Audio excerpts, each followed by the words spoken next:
Barchaga ma'lum, migratsiya agentligi va Amerikaning USA Foreign Labor tashkiloti o'rtasida o'zbekistonlik nomzodlarni AQShdagi mavsumiy ishlarga jalb etish bo'yicha shartnoma imzolangan. Ayni paytda ish beruvchi tomonidan qishloq xo'jaligidagi turli yo'nalishlar bo'yicha dastlabki talabnomalar taqdim etildi va tashkiliy tayyorgarlik ishlari boshlandi.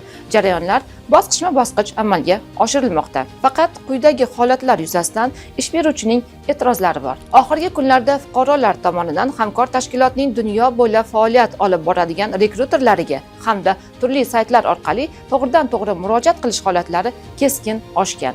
Lekin shoshma-shosharlik bilan qilingan urinishlar faqatgina ortiqcha ovoragarchilik va asossiz kutilmalarga sabab bo'lishi mumkin.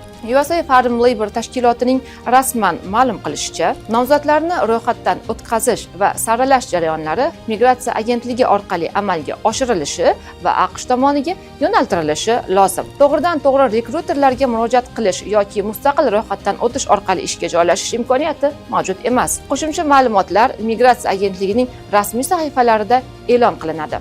Vositachilar, firibgarlar va pulli takliflarga ishonmang. Ijtimoiy tarmoq faollaridan ushbu ma'lumotni keng tarqatishlarini so'rab qolamiz.